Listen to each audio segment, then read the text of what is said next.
Okay, we're going to create some data using a routine that's already built into Excel. This is ran between. So if I click here, you can see what the command is. It says if ran between, if this occurs, then give me this value. So this routine is going to produce the values -10, 5, 10, 20, but using these frequencies that you see right here. Okay, so the first thing we're going to do is go click on this. It's already clicked. I'm going to move my cursor to the lower right hand corner right over that green square, and now you'll notice that my cursor changes when I hover right over it. Then I'm going to left click my mouse and then drag across until I reach sample 64. So now I've sampled 64 times, but the reality is the way we're going to think of it is this sample 64 was going to produce one sum and one average, and what we're really interested in is the distribution of sums and the distribution of averages. So even though I sampled 64 times, I'm only going to produce one value. This, of course, will allow us to create a distribution of either sums or averages, which is, of course, an infinite set, but we cannot do this forever. So we're going to do it not forever, but a very large number of times, 1,000 times. So I'm going to highlight this row again, make sure it's highlighted. Then I'm going to move all the way to the right here. And again, I'm going to move my mouse right over that green square. Left click here, and while I'm holding that mouse button, drag down. And I'm going to 1012, row 1012. And that will give me 1,000 data values. Right here. Great. Now, before you do anything else, because otherwise it's going to drive you insane, I'm going to right click somewhere here. Well, this is still highlighted. Right click, copy. Then I'm going to go here to this tab, it says working sheet, and click on it. Move over again to the top A11. Right click and then paste, but you're not going to paste. You're going to do a paste special. Depending on which version of Excel, if you click on here, paste 1, 2, 3, that's what you want to do. If you have an older version of Excel, it might say just paste special. Again, you got a lot of icons here, but your version may not have icons. What I want is the 1, 2, 3, but I want to notice when I put it over this icon, it says values. So what you're after is this thing that says values. So if you go to the old version of Excel, you would have confronted something like this, and then again you would click on values, hit OK, and then you get this. There's some funky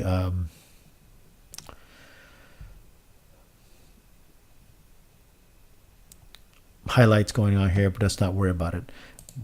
Now, what this does is makes everything now into a number. If you came back over here, this is all active. So if you add or subtract anything, it continues to change every single time. So I'm going to go back into the working sheet. I have my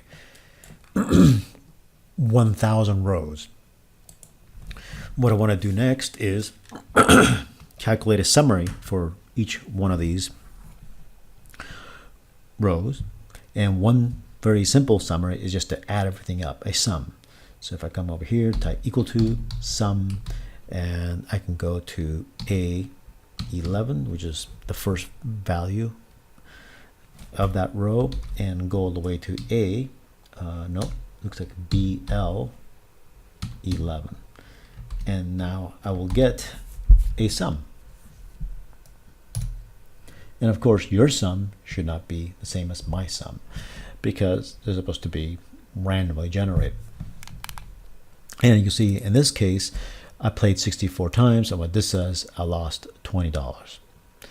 If I take that number divided by 64, I'll have the average. And the average is also just, remember, using the notation x bar, that's what this really is. This row consists of x bars. If I want to find the sample average, which is really what that is, a sample average, I'm going to just type equal to average and do the same thing. It's A11 all the way to BL11.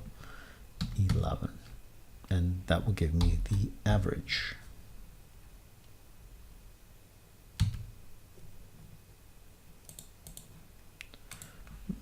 Okay, so again, I type average A11 BL11. Okay, now that is one number from a distribution of sums. This is one number from a different distribution, the distribution of averages. So the way you want to start thinking from now on is this way. Every time you hear something in the news, 40% of people get athlete's foot. Great. Where do you think that number is coming from? It's coming from some study. So it's coming from somewhere. Unless some all-knowing being told them that, they obviously cannot know that as a true fact. But we're going to figure out what is it that they can't say, and how accurate is that. That's really where we're going. So this is just one number. From now on, every time you hear something in the news, remember, it's a single number from a pool of possible numbers. So this particular assignment is attempting to show you that pool of things. Okay, and that's what the particular chapter that you're looking at is all about. It's understanding that every single number is just a singularity from possibilities, many different possibilities. So now let's figure out what other possibilities could have happened. I'm going to highlight here, and I can again click and drag, or this works nice on Excel. It only works going down, and I'm going down. So if I move my cursor over that green square, if I double tap, it just does it for me. Instead of having to drag down, it will just fill it in. It won't. This doesn't work across.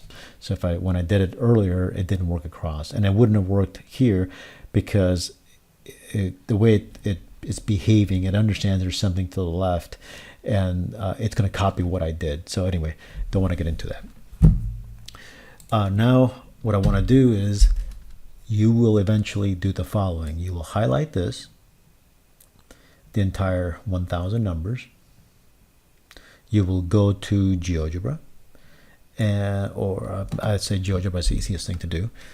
You can use Excel, whatever, however you created a histogram before, and take it, copy it, and paste it onto GeoGebra, and create a histogram and normal probability plot and see what happens. Okay.